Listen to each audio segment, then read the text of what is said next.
ફરી એકવાર ધોરણ 10 વિષય સામાજિક વિજ્ઞાન પ્રકરણ 1 ભારતનો વારસોમાં ફરીથી આપનું હાર્દિક સ્વાગત છે. વિદ્યાર્થી મિત્રો, આજે આપણે સવાલ નંબર 4 અને સૌથી મહત્વપૂર્ણ સવાલોમાંનો એક એ તૈયાર કરવા જવાનો છે, જેનું નામ છે સંસ્કૃતિનો અર્થ. તો આવો જોઈએ વિદ્યાર્થી મિત્રો, સંસ્કૃતિ એટલે શું?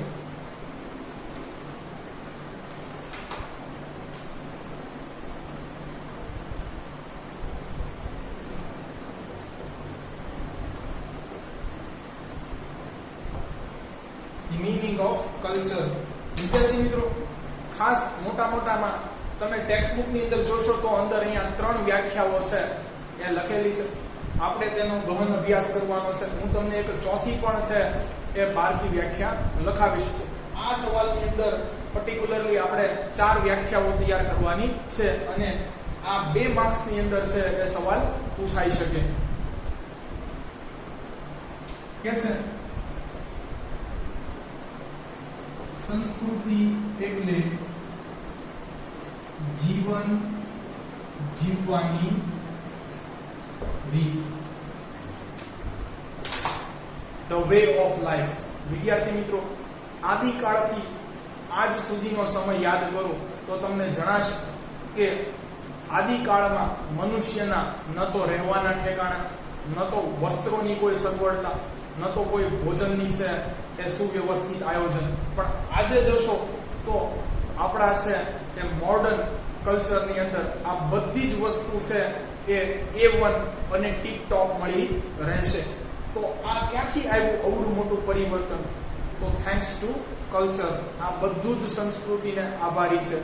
શું બોલવું, કેવી રીતે બોલવું, ક્યાં કેવા વસ્ત્રો પહેરવા, ક્યાં કેવો છે એ ખોરાક લેવો, કઈ ઋતુમાં કેવો ખોરાક લેવો, આ બધી જ વસ્તુ છે એ આપણને સંસ્કૃતિએ શીખવાડી છે. અને સંસ્કૃતિ બદલાઈ જાય તો આ બધી જ પરંપરાઓ પણ બદલાઈ જાય છે.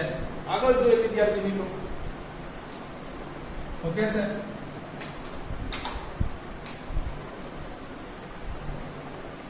કોઈ પણ દેશ કે સમાજમાં કાળક્રમે આવતા, કાળક્રમે બદલાતા જતા સંજોગો અનુસાર જનજીવનમાં આવતા પરિવર્તનો, સુધારાઓ,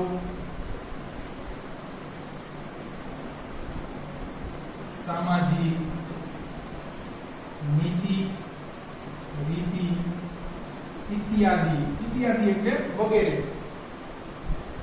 વડે ભિન્ન ભિન્ન સંસ્કૃતિઓ બને છે. તો વિદ્યાર્થી મિત્રો, હવે આપણે આ છે એ બીજી એક ડેફિનેશન છે એ પાકી કરવાની છે. શું કહે છે? કોઈ પણ દેશ કે સમાજમાં કાળક્રમે બદલાતા જતા સંજોગો અનુસાર જનજીવનમાં આવતા પરિવર્તનો, સુધારાઓ, સામાજિક નીતિ રીતિ ઇત્યાદિ વડે ભિન્ન ભિન્ન સંસ્કૃતિઓ બને છે. વિદ્યાર્થી મિત્રો, તમે જોશો તો સમયાંતરે છે એ માત્ર કાયદાઓમાં નહીં પરંતુ જીવન જીવવાની રીતમાં પણ છે એ પરિવર્તનો જોવા મળે છે. જેમ કે તમને સમજાવું કે એક સમયે છે એ બાળ વિવાહ કરવામાં આવતા હતા. આજે બાળ વિવાહ છે એ કાનૂનન અપરાધ છે. તો જો આ સમાજમાં આવેલું એક મોટું પરિવર્તન છે. સુધારાઓ. વિદ્યાર્થી મિત્રો, એ સમયે બાળકીને દૂધ પીતી કરવી, ભ્રૂણ હત્યા કરવી કે દહેજ પ્રથા હતી. આજે આ બધું જ છે એ કાનૂનન અપરાધ છે. સતી પ્રથા હતી એ ચાલી ગઈ. તો વિદ્યાર્થી મિત્રો, દિવસે ને દિવસે છે એ સમાજ બધી જ રીતે છે, માત્ર આર્થિક રીતે નહીં પરંતુ છે એ સર્વાંગી રીતે છે પ્રગતિ કરતો હોય છે. સામાજિક નીતિ રીતિ. વિદ્યાર્થી મિત્રો, આજે છે એ કોઈ પણ છે કે ધર્મ હોય, સંપ્રદાય હોય, તેના પર્ટિક્યુલર ચોક્કસ પ્રકારના છે એ સંગઠનો હોય છે. જે એના ધર્મનો પ્રચાર કેવી રીતે કરવો, શું કરવું, શું ન કરવું, કેવા કૃત્યોને છે એ સારા કૃત્યો કહેવાય કે જેનાથી એની સમાજમાં નોંધ લેવાય, એક આગવી છાપ ઊભી થાય, કેવા કૃત્યો છે એ ન કરવા, કેવી વસ્તુ છે એ ટાળવી, એ બધી જ વસ્તુ છે એ શીખવવામાં આવે છે. તો આ વસ્તુ છે એનાથી ભિન્ન ભિન્ન છે એ સંસ્કૃતિઓ બનતી હોય છે એમ કે છે. આગળ જો વિદ્યાર્થી મિત્રો તો આ છે ચોપડીની અંદર વ્યાખ્યા નથી, તમારે ખાસ લખી લેવાની છે. સંસ્કૃતિ એટલે માનવીની ગુફાથી માંડીને ઘર સુધીની વિકાસ યાત્રા. વિદ્યાર્થી મિત્રો તો આ પણ એક હશે વ્યાખ્યા બની શકે. યાદ કરો કે પ્રાચીન સમયમાં આદિ યુગની અંદર છે એ મનુષ્ય અને પ્રાણી વચ્ચે જાજો તફાવત ન હતો. મનુષ્યો પણ છે એ જંગલની અંદર વસતા, પ્રાણીઓ પણ. મનુષ્યો પણ છે એ શિકાર કરી પોતાનું પેટ ભરતા, પ્રાણીઓ પણ. વળી પ્રાણીઓ પણ છે એ પોતાને ટાઢ તડકો અને વરસાદથી બચાવવા ગુફાની અંદર રહેતા, તો મનુષ્ય પણ. પરંતુ મનુષ્ય છે એ દિવસે ને દિવસે છે એ પ્રગતિ કરી અને તેઓએ છે એ સમગ્ર જીવ સૃષ્ટિને છે એ પોતાની માટે છે એ રહેવા માટે દિવસે ને દિવસે વધુ ને વધુ અનુકૂળ બનાવી. એટલે માણસ આજે પણ પ્રાણી છે, પણ માણસ એક છે એ સામાજિક પ્રાણી છે કે જે સુવ્યવસ્થિત અને સંગઠિત છે કે તંત્ર કે પ્રણાલી એક સિસ્ટમની અંદર છે એ રહે છે. અને મનુષ્યએ જે વિકાસ કર્યો, પ્રગતિ કરી, એને છે એ પ્રાણીઓથી કંઈક અલગ દરજ્જો અને મહત્વ અપાવ્યું. આગળ જોઈએ વિદ્યાર્થી મિત્રો તો હજી આવી જે વ્યાખ્યા છે.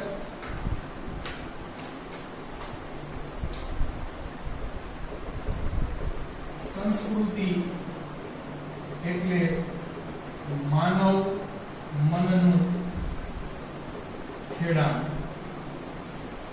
વિદ્યાર્થી મિત્રો પ્રાણીઓ અને મનુષ્ય વચ્ચે ડિફરન્સ ખાલી આ એક જ હતો, બુદ્ધિમત્તા, જેનાથી છે એ સમગ્ર જીવ સૃષ્ટિને મનુષ્ય છે એ પોતાને આધીન કરી દીધી.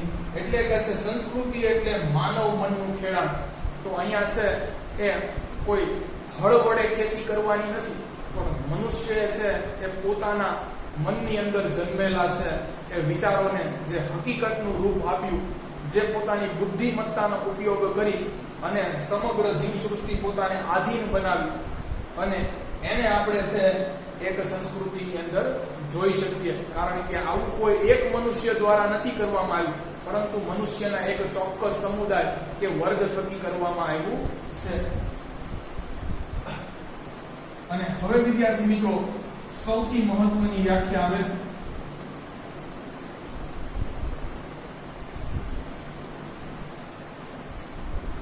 તો આ વ્યાખ્યા કોને લખી છે એ ટેક્સ્ટ બુકમાં નથી આવ્યું, હું તમને જણાવી દઉં છું.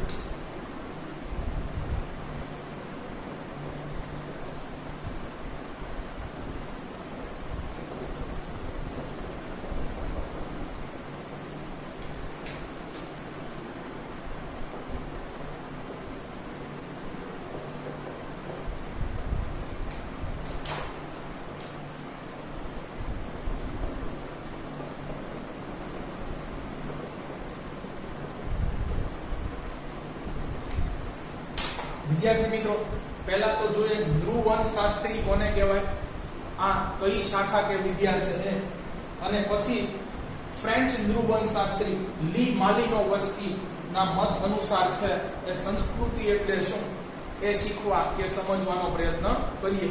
તો વિદ્યાર્થી મિત્રો નૃવંશશાસ્ત્રી આ એક છે એ નૃવંશ શાસ્ત્રનો અભ્યાસ કરનારને કહેવામાં આવે છે. જોઈએ વિદ્યાર્થી મિત્રો what is the meaning of anthropology. તો નૃવંશ શાસ્ત્ર એ એવી વિદ્યા છે જે માનવે સમય સાથે કરેલી પ્રગતિ કે વિકાસ ની નોંધ લે છે. તો માનવીએ જે કાંઈ બી પ્રગતિ કરી છે કે વિકાસ સાધ્યો છે કાળક્રમે બદલાતા જતા સમય અનુસાર, એની નોંધ છે એ નૃવંશ શાસ્ત્રમાં લેવામાં આવે છે અને આનો અભ્યાસ કરનારને છે નૃવંશ શાસ્ત્રી કહે છે. તો ફ્રેન્ચ નૃવંશ શાસ્ત્રી લી માલિનોવસ્કીના મત અનુસાર હવે આપણે સંસ્કૃતિ એટલે શું એ જોવાનું છે.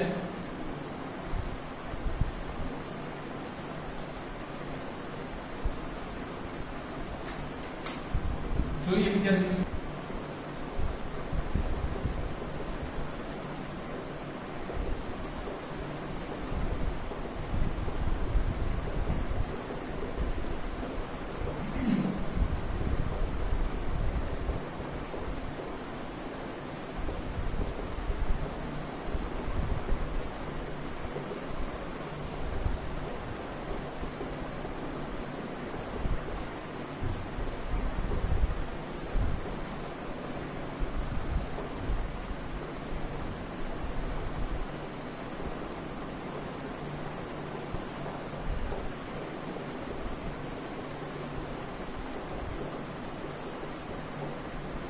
તો સરસ મજાની એક વ્યાખ્યા છે એ ફ્રેન્ચ નૃવંશ શાસ્ત્રી લી માલિનોવસ્કી દ્વારા આપવામાં આવેલી છે અને એ આજ એક કે બે વાર બોલીશ વિદ્યાર્થી મિત્રો એટલે તમને યાદ રહી જાય અને પછી આપણે આને મહદઅંશે સમજવાનો પ્રયત્ન કરીશું.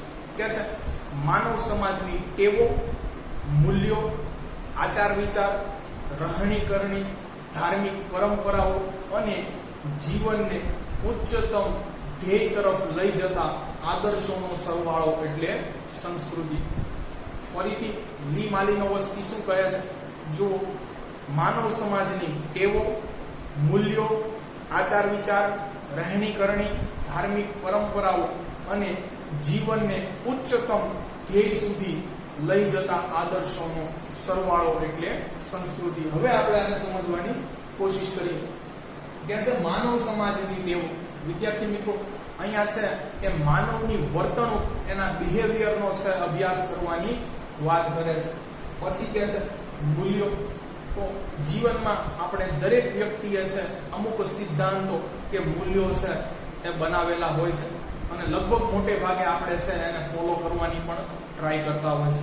પણ સફળ એ જ જાય છે કે જેને પોતે બનાવેલા સિદ્ધાંતો છે એને એ વળગી રહે છે. કોઈ પણ પરિસ્થિતિમાં છે પોતાના ઇથિક્સ અને મોરલ સાથે છે એ ક્યારેય સમજોતો કરતા નથી એ સમાજનું આંધળું અનુકરણ કરતા કે સમાજની વાત સાંભળતા. પોતાના રહેલી છે પેશન બહાર લાવવાની છે એ કોશિશમાં સતત લાગ્યા હોય છે. આગળ કહે છે આચાર વિચાર. તો મનમાં આવે એ વિચાર અને એ કરો એ આચાર, એનું આચરણ. રહેણી કરણી. વિદ્યાર્થી ભિન્ન ભિન્ન સંસ્કૃતિની અંદર છે એ તેમની રહેણી કરણી પણ છે એ ભિન્ન ભિન્ન હોય છે. ધાર્મિક પરંપરા. આ વસ્તુ એવી છે કે બધી જ સંસ્કૃતિ અથવા બધા ધર્મ કે સંપ્રદાયો છે કંઈક ને કંઈક પોતે રિલિજિયસ બિલીફ, ધાર્મિક માન્યતાઓ છે ધરાવતા હોય છે. આપણે ઉજવતા કેટલા એવા તહેવારો છે જેની પાછળ ઘણી બધી માન્યતાઓ છે, પરંતુ આપણે છે એની સામે કોઈ પણ પ્રકારના પ્રશ્ન કર્યા વગર છે એ સીધું આપણને જે શીખવ્યું છે એ સ્વીકારી લઈએ છીએ અને એ રીતે કંઈક પૂજા પાઠ પદ્ધતિ છે એ અપનાવીએ છીએ. વિદ્યાર્થી મિત્રો આપણે છે કે દિવાળીમાં ફટાકડા ફોડીએ છીએ, ઉત્તરાયણમાં પતંગ ચગાવીએ છીએ, હોળીમાં રંગ લગાવીએ છીએ, વિવિધ અન્ય છે એ તહેવારો ઉપર વિવિધ પ્રકારની પૂજા પાઠ કરીએ છીએ, મિષ્ઠાનો બનાવીએ છીએ. બસ આ બધું છે એ આપણે કોઈ પણ પ્રકારનો સામો સવાલ કર્યા વગર છે એ સ્વીકારી લીધેલું છે. અને જીવનને ઉચ્ચતમ ધ્યેય સુધી લઈ જતા આદર્શોનો સરવાળો. આના વિશે શું વાત કેવી વિદ્યાર્થી મિત્રો? શ્રી રવિશંકર દ્વારા છે એ માત્ર ભારતમાં નહીં પરંતુ લગભગ વિશ્વના છે મોટા ભાગના દેશોમાં છે એ આર્ટ ઓફ લિવિંગ, જીવન કેવી રીતે જીવવું, કેવું જીવન છે એને આદર્શ જીવન ગણી શકાય. આદર્શ જીવનની વ્યાખ્યા શું એ સમજાવવા માટે છે આખા કોર્સ એ બહાર પાડેલા છે કે મનુષ્યએ કેવું જીવન જીવવું જોઈએ. કેવું આચરણ કરવું જોઈએ, કેવો વ્યવહાર કરવો જોઈએ. તો એ જ વિદ્યાર્થી મિત્રો છે સારું આચરણ કોઈ પણ સંસ્કૃતિને છે એને જે ધ્યેયો કે સ્ટાન્ડર્ડ કે માપદંડ નક્કી કર્યા છે એને અચીવ કરવામાં મદદ કરે છે. તો આવી વ્યાખ્યા કંઈક છે લી માલિનોવસ્કીએ સરસ મજાની આપી છે. આપણે એકવાર ફરી પાછી દોહરાવી લઈએ કે છે સંસ્કૃતિ એટલે માનવ સમાજની ટેવો, મૂલ્યો, આચાર વિચાર, રહેણી કરણી, ધાર્મિક પરંપરાઓ અને જીવનને ઉચ્ચતમ ધ્યેય સુધી લઈ જતા આદર્શોનો સરવાળો. આગળ વિદ્યાર્થી મિત્રો હજી એક છે એ આપણે સવાલ આજે જોઈ લઈએ.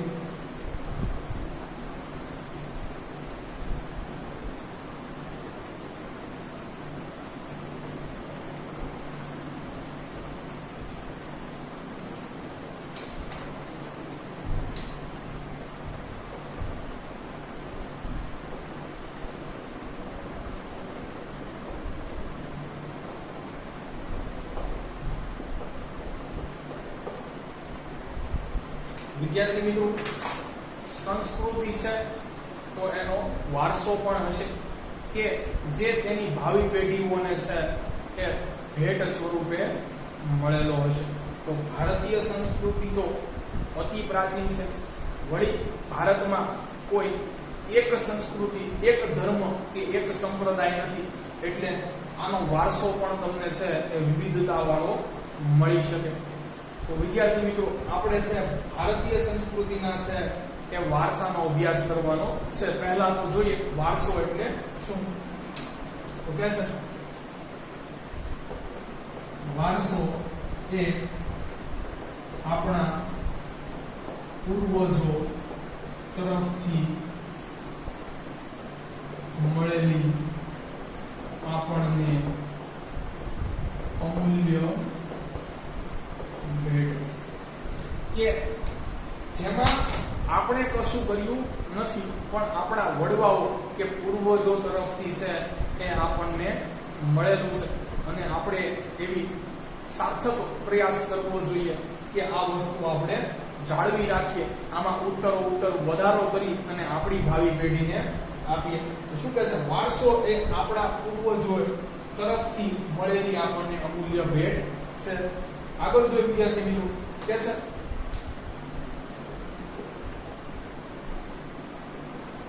ભારતીય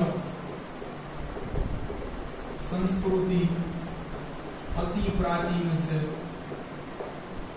તો વિદ્યાર્થી મિત્રો જેટલી સંસ્કૃતિ જૂની હશે એટલો જ લાંબો એનો વારસો હશે. તો આગળ એ જ કહે છે તેથી તેનો વારસો પણ સમૃદ્ધ અને હાથીગળ છે. હાથીગળ શા માટે છે એ આપણે પ્રીવિયસ વિડિયો લેક્ચરની અંદર પણ ચર્ચા કરી ગયા કે ભારતીય દેશ છે એ અનેક સંસ્કૃતિઓનું સંગમ છે. એટલે અહીંયા ઘણી બધી સંસ્કૃતિ હોવાથી વારસો પણ વિવિધતા ધરાવે છે.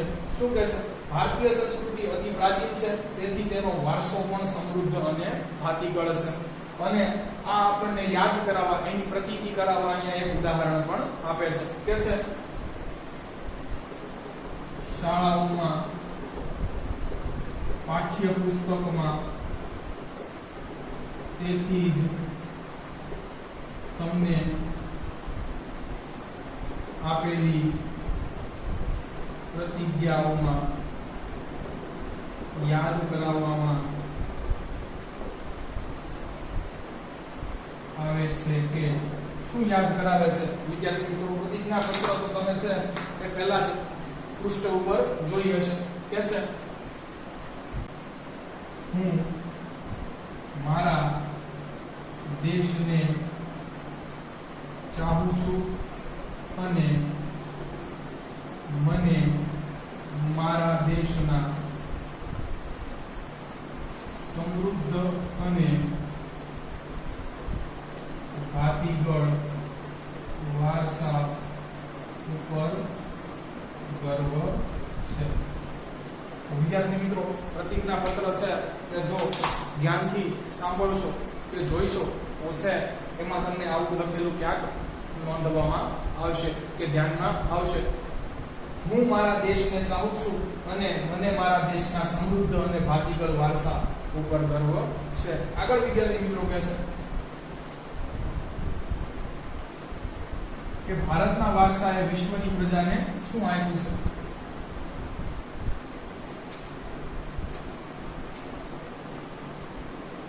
ભારતના વારસાએ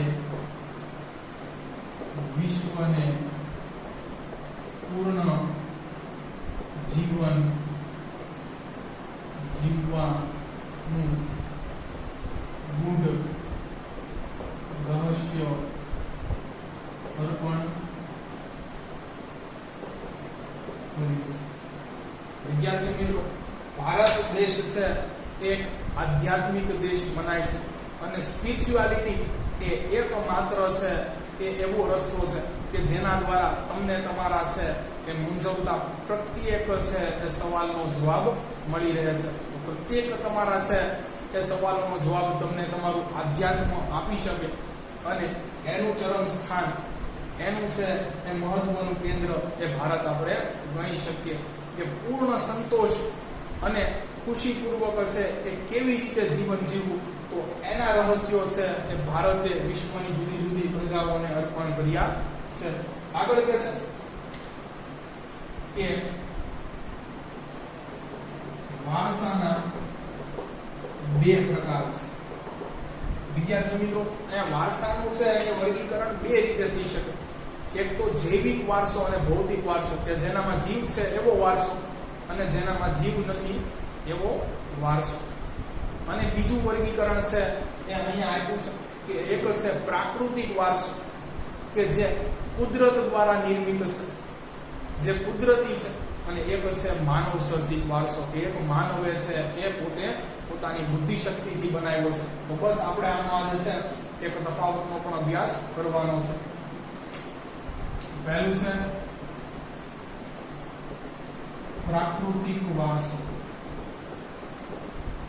અને બીજું છે માનવ સર્જિત વારસો. ઘણી વખત વિદ્યાર્થી મિત્રો છે આનો તફાવત પૂછાઈ ચૂક્યો છે, તો આ વિડિયો લેક્ચરની અંદર આપણે છે એ તફાવત તૈયાર કરી લઈએ અને બીજા વિડિયો લેક્ચરની અંદરથી હવે છે કે પ્રાકૃતિક વારસો અને સાંસ્કૃતિક વારસો છે એમાં પણ ભારતનો સાંસ્કૃતિક વારસો કે માનવ સર્જિત વારસો અને ગુજરાતનો સાંસ્કૃતિક કે માનવ સર્જિત વારસો છે એનો વિશેષતઃ અભ્યાસ કરીશું. અહીંયા વિદ્યાર્થી મિત્રો આપણે છે સાંસ્કૃતિક વારસો પણ લખી શકીએ.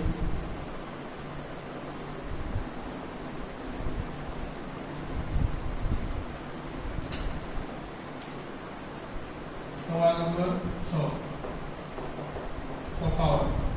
તો વિદ્યાર્થી મિત્રો 2 માર્ક્સ ની અંદર આ તફાવત પણ પૂછાઈ શકે. કોની કોની વચ્ચેનો છે? એટલે છે પ્રાકૃતિક વારસો અને સાંસ્કૃતિક કે માનવ સર્જિત વારસો. આવો જોઈએ વિદ્યાર્થી મિત્રો.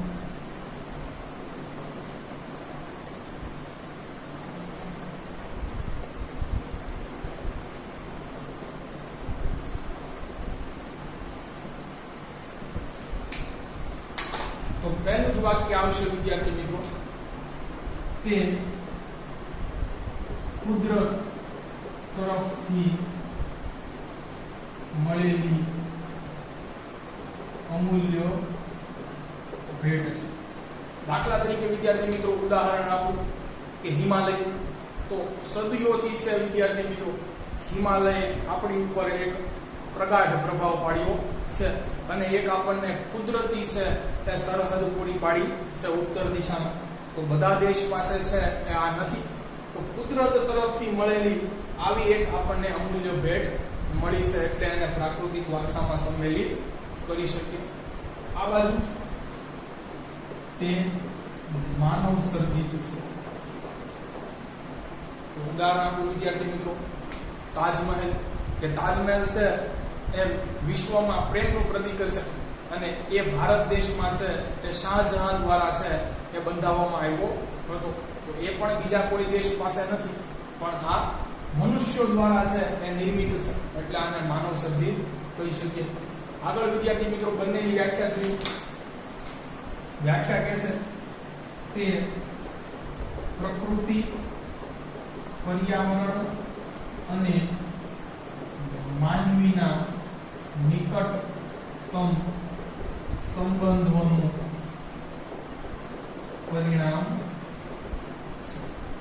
વિદ્યાર્થી મિત્રો, હંમેશા માનવી છે એ કાં તો પર્યાવરણને પોતાને અનુરૂપ બનાવે છે અને કાં તો પર્યાવરણ કે પ્રકૃતિમાં અનુકૂલિત થવાનો પ્રયત્ન કરતો હોય છે.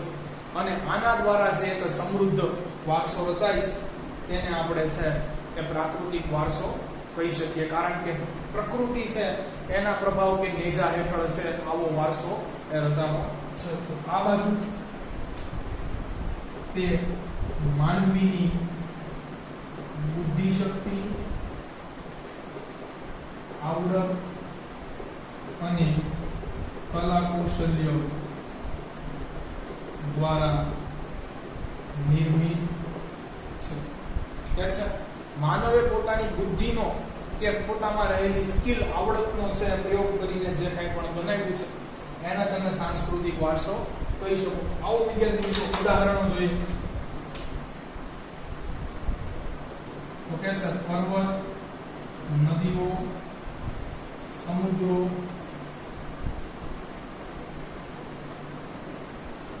જંગલો વગેરે.